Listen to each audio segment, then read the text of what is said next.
안녕하세요. 분석의신입니다. 여러분을 토방에서 머리를 식혀드리고자 준비한 분석입니다. 분석 시작 전에 구독과 좋아요는 큰 힘이 되니 구독과 좋아요 한 번씩 부탁드리겠습니다. 모든 경기를 분석하지는 못하니 꼭 알람 설정해 두시고 긴급하게 올라가는 영상에 대한 분석과 정보 및 결과 예측을 놓치지 마시기 바랍니다. 이외 더 다양한 경기의 분석과 결과 예측이 필요하시다면 영상 하단의 고정 댓글에 링크로 연락 주시면 더 많은 도움을 드릴 수 있도록 하겠습니다. 추천 조합은 영상 마지막에 기재해 두었습니다. 첫 번째 경기는 스위스와 벨라루스입니다. 스위스는 주도권을 쥐고 공격적으로 움직이는 것을 생각보다는 선호하는 특성을 가지고 있습니다. 하지만 엠볼로와 세페로비치의 이탈은 생각보다 뼈아플 이유가 충분할 것 같습니다. 벨라루스가 원정에서는 최대한 저실점 운영을 하는 편인데 전성기가 지난 샤키리만으로 뭔가를 만들 수 있을지는 의문입니다. 실제로 홈에서 벨라루스와 치렀던 경기에서도 1대0으로 겨우 승리를 잡아낸 바 있었습니다. 벨라루스는 원정에서는 득점력을 기대하기 어려우나 수비적인 퍼포먼스는 기대를 해볼 수 있을 것 같습니다. 극단적으로 상대의 침입을 저지하려는 3백도 서슴지 않는 편입니다. 스위스도 앞서 언급했다시피 원정을 나선 벨라루스를 상대로 득점력을 잘 발휘하지는 못했고 공격진의 구멍까지 나버린 상황입니다. 생각보다 스코어 차이가 근소할 수 있습니다.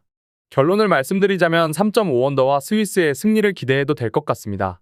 일단 아무리 상대가 수비를 잘한다고 해도 주도권을 틀어줄 팀은 스위스라는 것이 명백할 것입니다.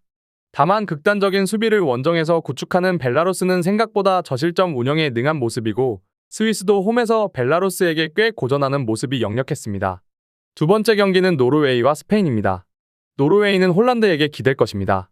홀란드가 없는 상황에서는 노르웨이를 상대하는 팀들이 라인을 양껏 올리기 때문입니다. 사실 홀란드가 스페인을 만나는 것은 이번이 처음인데 스피드를 갖춘 선수를 스페인이 뒷공간 커버라는 면에서 생각해야 할 필요는 충분합니다.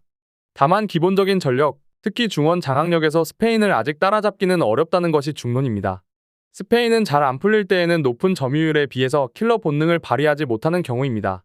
하지만 최근 유로 예선에서 엄청난 골 폭죽을 가져왔다는 점을 이어가고 있습니다. 특히 모라타와 호셀루가 보여주는 헤더도 꽤 쏠쏠한 옵션입니다. 홀란드 때문에 뒷공간을 열어두기는 어렵더라도 나름 직선적인 플레이로 성과를 낼 가능성은 기대를 해볼 수 있을 것으로 보입니다. 결론을 말씀드리자면 스페인의 승리를 추천드립니다. 홀란드가 나온다는 점이 불안 요소라고 하더라도 스페인도 점유율에 비해서 공격진이 무기력한 모습은 보여주고 있지 않습니다. 라인을 조금 보수적으로 쓴다고 해도 최근에는 헤더로 상대의 박스를 타격하는 양상으로도 꽤 재미를 보고 있는 상황입니다. 세 번째 경기는 튀르키예와 라트비아입니다. 튀르키예는 이 경기를 이기면 최소 2위를 확보합니다. 따라서 전반부터 꽤 공격적으로 나서면서 일찌감치 골을 넣어두려는 시도를 할 가능성이 높습니다. 다만 90분 내내 피치를 올리다가 라트비아에게도 반격의 기회를 주던 양상은 나오지 않을 것입니다. 신임 감독인 몬텔라 감독은 후반이 되자 라인을 보수적으로 쓰면서 지키는 양상의 운영을 선보였습니다. 승점 3점만 얻으면 되는 상황에서 굳이 90분 내내 공격적인 기조를 유지할 필요도 없습니다. 라트비아는 지난 경기에서는 퇴장자가 나온 상황에서도 상대의 공격을 비효율적으로 만들어버리는 수비적인 퍼포먼스가 아주 좋았습니다. 다만 튀르키예의 강한 전방 압박 때문에 주도권을 잡는 것은 쉽지 않을 것입니다. 중원에서의 힘이 좋은 크로아티아도 튀르키예의 전방 압박에 전진을 어려워했고 라트비아의 이선들도 드리블에 그렇게 적극적인 모습을 보여주지는 않았습니다. 결론을 말씀드리자면 튀르키예의 승리를 추천드립니다. 조 2위를 확보하면 본선 진출이 확정인 상황이라 일단 승점 3점을 챙기고 가려고 할 것입니다. 다만 몬텔라 감독이 90분 내내 피치를 올리는 양상은 보여주고 있지 않은 데다가 라트비아의 수비력도 무시하기 어려운 퍼포먼스를 지난 경기에서 보여주는 모습입니다. 3.5언더를 예상하는 것이 옳을 것 같습니다. 마지막 경기는 웨일스와 크로아티아입니다.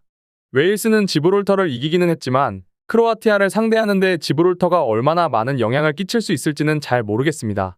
웨일스의 선수단 구성이 크로아티아를 상대로 역습을 가하는데 최적화가 되었다는 점은 명백하나 존슨 같은 선수들의 패턴이 제법 단순해서 웨일스의 공격 자체는 기복이 심하다고 보는 것이 옳을 것입니다. 지브롤터를 상대할 때에는 이것만으로 충분했을지 모르지만 크로아티아는 격을 달리하는 상대입니다. 크로아티아는 튀르키예를 상대로는 3선에서 공이 전진하지 못하는 모습이었습니다. 다만 웨일스는 중원을 잘 쓰는 팀을 상대할 때에는 기본적으로 보수적으로 운영하는 팀이라 지난 경기보다는 공이 좀 잘 돌 가능성은 있습니다. 물론 만주키치 은퇴 이후에는 크로아티아의 확실한 넘버 9이 부족해 이것이 크로아티아의 다득점 확률을 높인다고 보기는 어렵다고 보는 것이 옳습니다. 결론을 말씀드리자면 크로아티아가 주도권을 잡고 승리를 추가할 가능성은 높을 것입니다. 하지만 여전한 넘버9의 부재와 웨일스의 극단적인 수비 전형을 잘 뚫기는 어려울 것으로 보는 것이 좋을 듯 싶습니다. 웨일스의 공격에 대응하는 것이 아주 어렵지는 않겠지만 크로아티아도 공격에서는 힘을 좀 들일 것입니다. 2.5언더 양상을 예상해야 하는 매치입니다. 제가 지금 드리는 정보는 초안을 바탕으로 널려있는 뻔한 자료는 다 패스하고 간략하게 설명을 드린 것입니다.